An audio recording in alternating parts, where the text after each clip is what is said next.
guys, right, so excuse the noise. That's the air fryer that is making that noise. It's got the sweet potato fries in, they're not quite ready yet.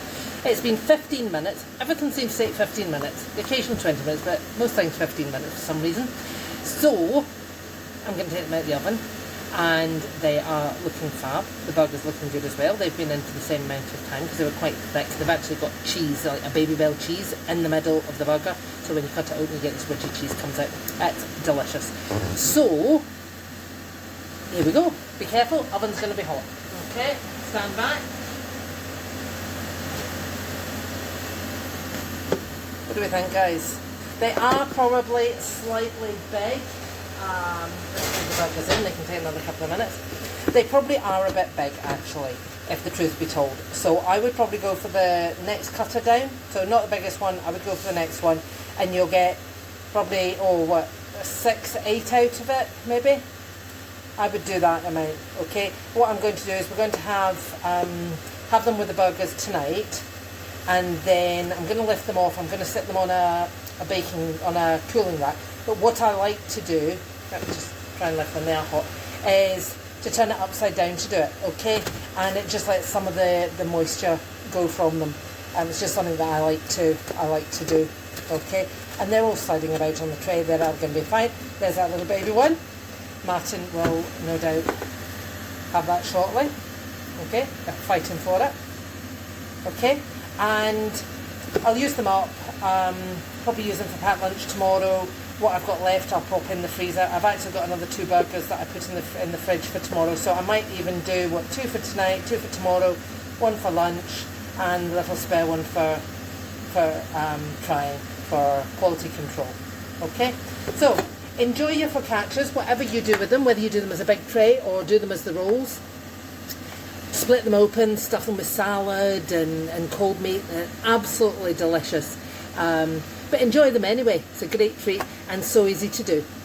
Have a good day, guys. Bye.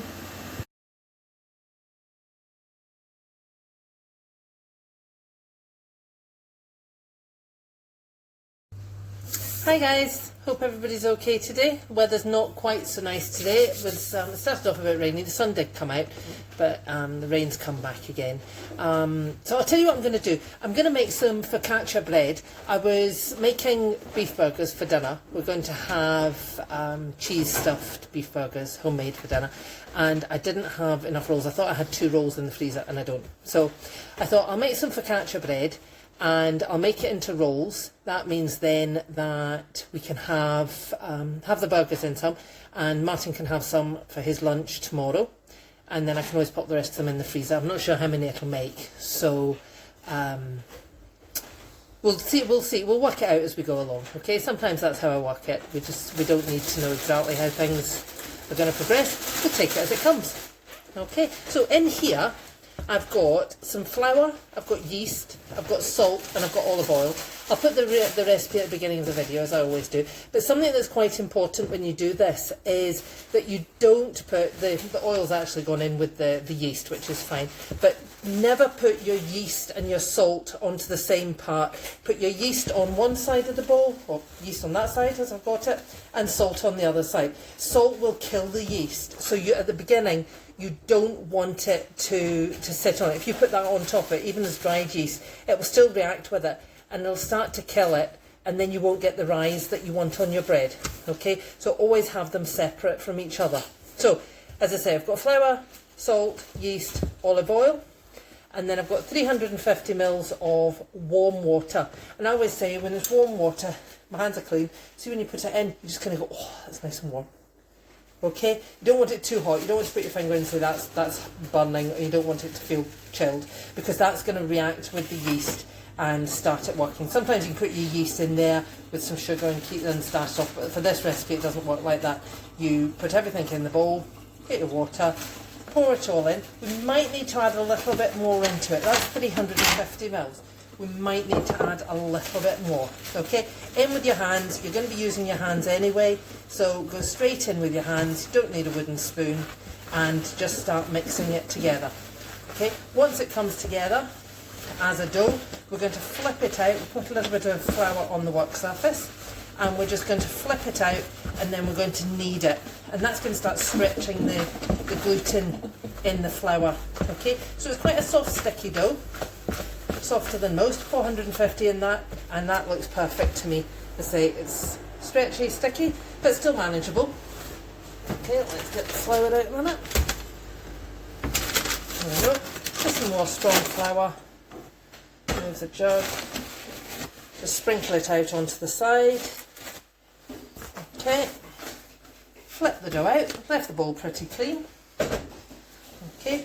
If your hands are covered in dough, trick is get your flour, dip your hands in. Okay. And then you are going to literally just wash, I say it's like washing your hands with the flour that's on them. Okay, so just rub them together like that. And as you can see, there we go, that's not bad. Kind of clean hands, they're not quite so sticky. Okay, and all those bits that are on your fingers have gone back into the dough, so you're not going to waste anything. So we're going to fold it over. Fold it, push it away. Turn it round, fold it, push it, turn it round. Okay, and you just keep going like that. Okay, use your tips of your fingers if you want. Use the heel. The more you stretch that, the more gluten's going to work, and the more rise you're going to get on your bread. So give it a good stretch. If you start getting a little bit sticky underneath and it's sticking to the worktop, just add a little bit more flour. Okay, and you're going to need that for about 5 minutes. Okay, good workout. Keep you going. Okay, keep those arms working. We're going to do that for 5 minutes. Okay, so a little bit more flour on the board if you need to. I'm starting to get a little bit sticky. Don't go bonkers with it, just a little bit. Okay, and keep adding it, and just keep kneading it, sorry, don't keep adding the flour in, because you don't want to add too much into it. Okay, 5 minutes. Put your timer on, listen to a song, have a boogie while you're doing it. Okay, and keep kneading. Oh, that's starting to look, it's starting to get there now, because it's not sticking to the board anymore, and it's starting to go smooth. So, I'll be back in 5 minutes. Okay, so 5 minutes, my arms are starting to ache, so it must be doing them some good. Okay, and as you can see, that's not sticking to the board end, to the side anymore. Okay, and it's a nice, smooth, round dough. Still nice and soft. Okay, so what I'm going to do is just take the bowl, didn't wash it, don't need to, it's only had bread in it. Popping this back in, I'm going to get a tea towel, I'm going to wet it under the hot tap, a clean tea towel, wring it out nice and tight, cover over it, and I'm just going to sit it somewhere warm for an hour. Probably if your kitchen's warm enough, then that's fine. If you've got a warm window ledge where the sun's been coming in, that's good as well. Best place ever is an airing cupboard, if you've got one of those, but just somewhere warm. You're looking for it to double in size. It takes about an hour, so as long as it's somewhere nice and warm, that'll manage that absolutely fine. Okay, and I'll see you in an hour.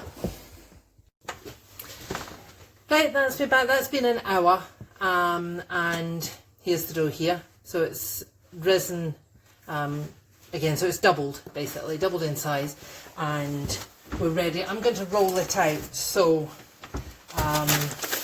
so I can have them for the rolls for the burgers. But what you could do is get a tray. I would probably say, let's say, I don't know, maybe this size of tray, like a roasting tin size tray.